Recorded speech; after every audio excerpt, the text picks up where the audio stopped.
Wasabis, this is Jirbie from Couchwasabi. So for today's EO Spotlight video, I'm going to be talking about the oil Elemi.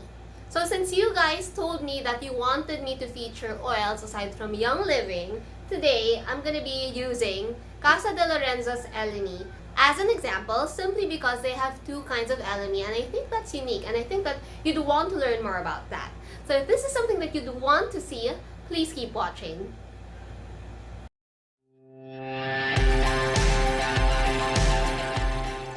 Okay, so why are we talking about Elemi? Somebody dropped in, I think in my comments or through my IG, that she wanted to learn more about Elemi. And I think that's a good idea because Philippines is very, very rich in Elemi. And I think that it's time for us, for more Filipinos, to appreciate what we have here in the Philippines. So I picked Casa de Lorenzo's Elemi simply because they have two kinds of Elemi. And I think that's unique.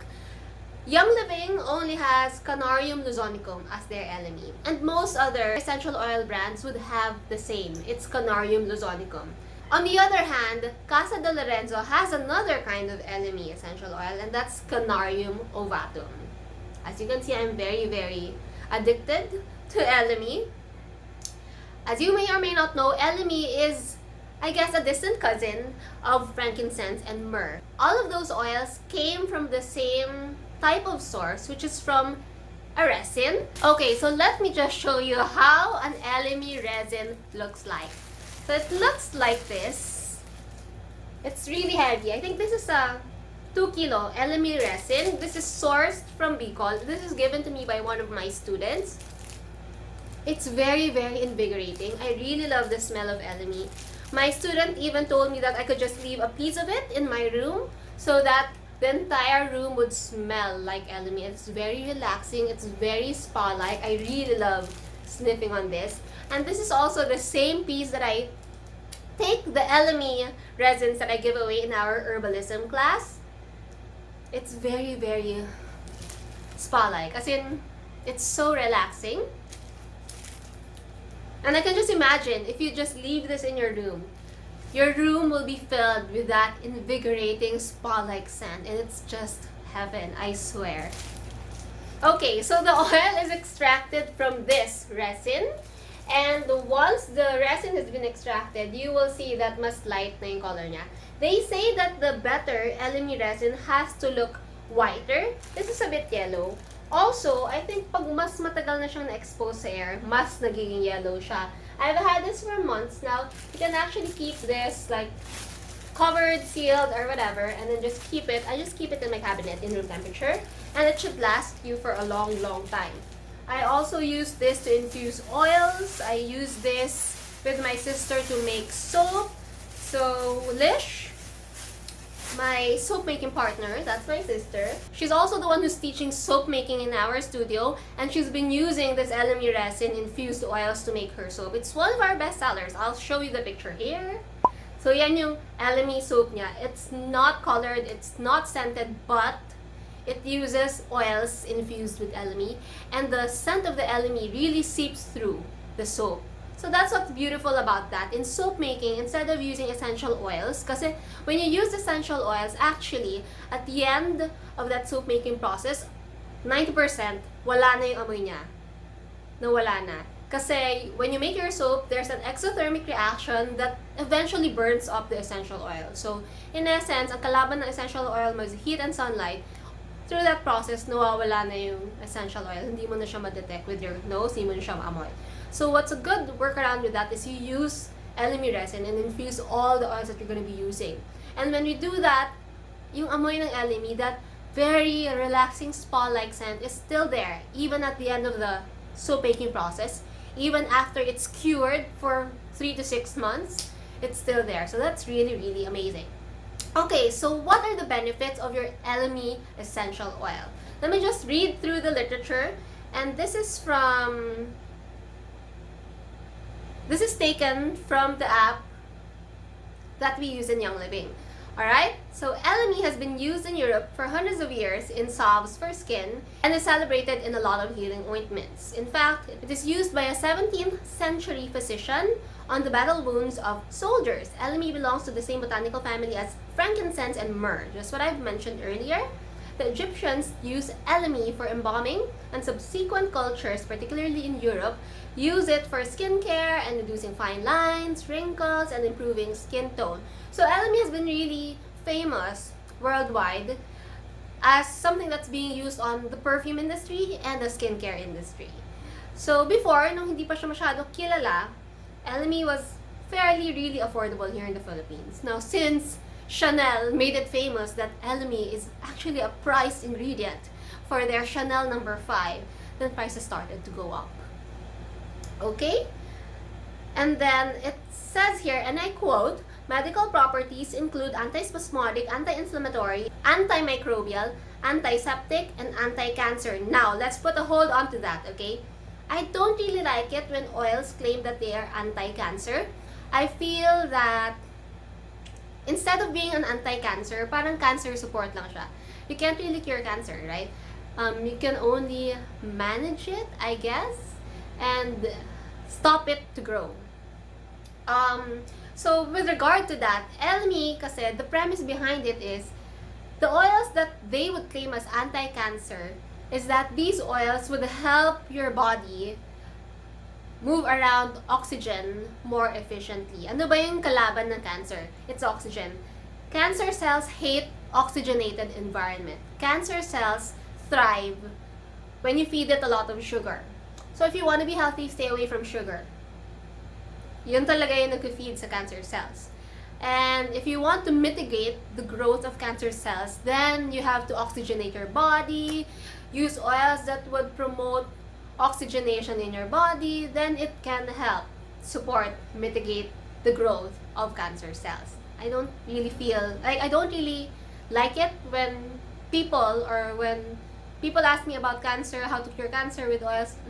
I try to stay away from that. Also, yung mga claims na anti-cancer oils. Alright? Uses: muscle or nerve pain, skin problems like scars, acne, and wrinkles. So, Elemi has been really known for skincare use.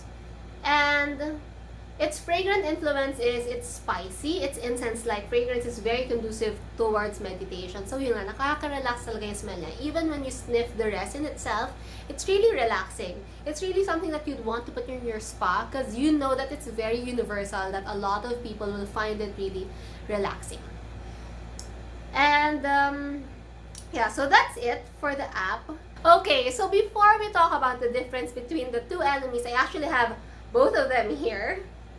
Okay, so I have it in Canarium Luzonicum in a smaller bottle. Meron din ako maliit. And then I have Canarium Ovatum. Canarium Luzonicum is what people has been using for the long time now. In fact, ito yung meron sa lahat ng other, I guess, essential oil brands. This is also that's more famous worldwide in the perfume industry. And let's just have a little smell test, okay? Mas ano siya, smooth. It's more appropriate to fragrance application. While Canarium Ovatum is more sharp, it's more close to the resin, and I like it more actually. Parang mas may punch siya. I love it more talaga. Mas gusto ko yung mas may punch siya. Okay, I just want to take note that hindi totoo na only citrus oils can eat through plastic. I just want you to remember, all pure essential oils would eat through plastic. You see this? You see this? Look at my bottle. Eventually, I'm not sure if you've experienced this, but eventually, sa katagalan, yung plastic cap ng essential oils mo, nasisira. So, once you see that, make sure to replace it with a new cap.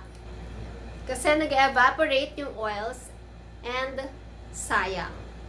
Okay? Alright. So, let's talk about their differences according to the literature. This is shared to me by Casa de Lorenzo's founder, Russell. So, Ovatum comes from the trees that bear pili fruits in the Bicol region, while Luzonicum comes from the trees that have no economic value other than the resin production because they have very small fruits sourced at Calabarzon area. So, yung Ovatum and Luzonicum, first point, magkaiba yung region where they are sourced from. Ovatum would have bigger pili fruit pili nut, yung nakakain natin, and ito yung source from Bicol, while the Luzonicum, which is the more famous Elemi type, is sourced in the Calabarzon area. Normally, mas maliliit yung fruits niya, therefore it's only made use, the tree is made use because of its resin. Ovatum is sharper, tama, and more hard-hitting smell, while Luzonicum is more mellow, creamy, and balanced textures in smell. Which is right. When you compare the two, mas smooth nga ito. I haven't really read the difference, ha? So, kanina when I did the smell test, tama, Luzonicum was more mellow. I think it's more appropriate for fragrance blending, which is why this is used in the fragrance industry, while this is kind of over-empowering. Ovatum is kind of over-empowering. Mas may punch siya, mas invigorating, which I like more. And tama, yun nga yung describe. And Luzonicum also is used in Manila Elemi, used by perfumers since 1900. So tama. Kasi you can't really use something that's too overpowering. Mahirap na siyang ihalo with other scents. So I guess that's the reason why Luzonicum is the one that's being used in the fragrance industry. Ovatum is newer because pili farmers are afraid of tapping resin from their trees for the fear of killing them. Ovatum can be used on skin in higher concentrations, like over 2%. It's still safe. While Luzonicum is about 0.5% only due to the presence of methyl eugenol as restricted by IFRA. So if you are making, I guess, skincare products, for example, your nightly serum, and you wanted to use Elemi because it's cheaper than frankincense, and usually other essential oils would have Canarium Luzonicum in their collection, just remember to use 0.5% only. Okay? While Ovatum, you have more, I guess, leeway to use more of it, up to 2% or higher. And if you love the scent of Ovatum, I guess this is a smarter choice. Ako, I like using Ovatum. I actually like diffusing Ovatum. And aside from that, I just forgot to note kanina na Elemi is actually a good respiratory support oil. I have been using this to help me with my allergic rhinitis kapag tinotopak ako. So I diffuse this with pine and fir needle, and it really helps me.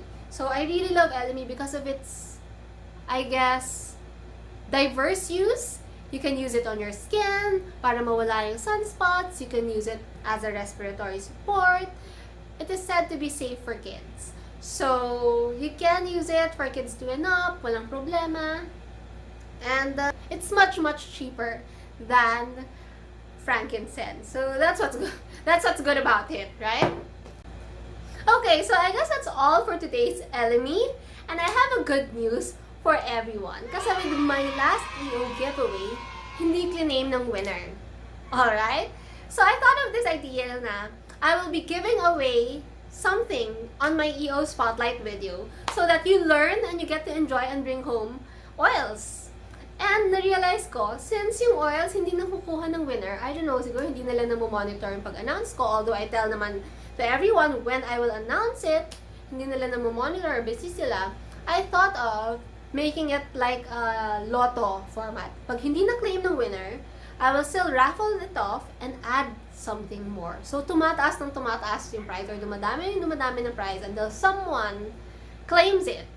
I think that's a good idea. So, for today's giveaway, I'm gonna be including itong lime, which is like from the previous giveaway na hindi rin claim. I added clove and lip balm for the last giveaway na hindi rin claim. So, this time, I'm gonna be adding Cedar Alley's Sweet Almond Oil. Thank you, Cedar Alley, for sponsoring this giveaway. So, yan. Meron na kayong pang-blend kasi kumpleto ng arsenal nyo. Essential oils, lip balm, pang skincare, and pwede ka nang gumawa ng blend mo with that carrier oil. Alright? So, same mechanics, I would say. You just have to be a subscriber of my channel. If you haven't already, please click the red button, subscribe, and don't forget to click that notification bell button so you guys are updated as soon as I have uploaded a new video. Number 2, don't forget to like this video. Comment below if you have any suggestions. Let me know kung ano yung oils na gusto nyong ma-feature sa series na ito.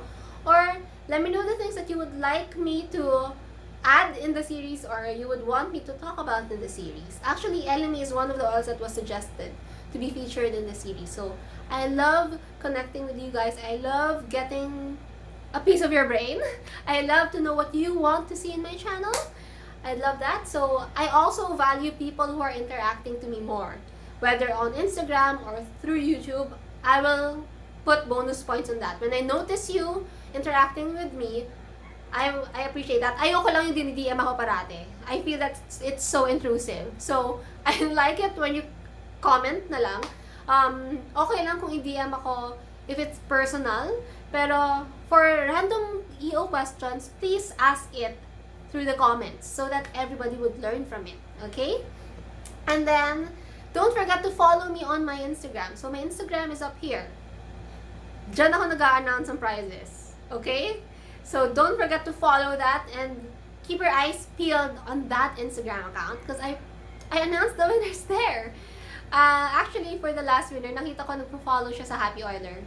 Pero, nagpo-follow din siya dito. Hindi ko nakita na rin siya yung winner. And to be fair, I don't wanna notify the winner kasi the premise there is that you have to keep your eyes peeled. Okay?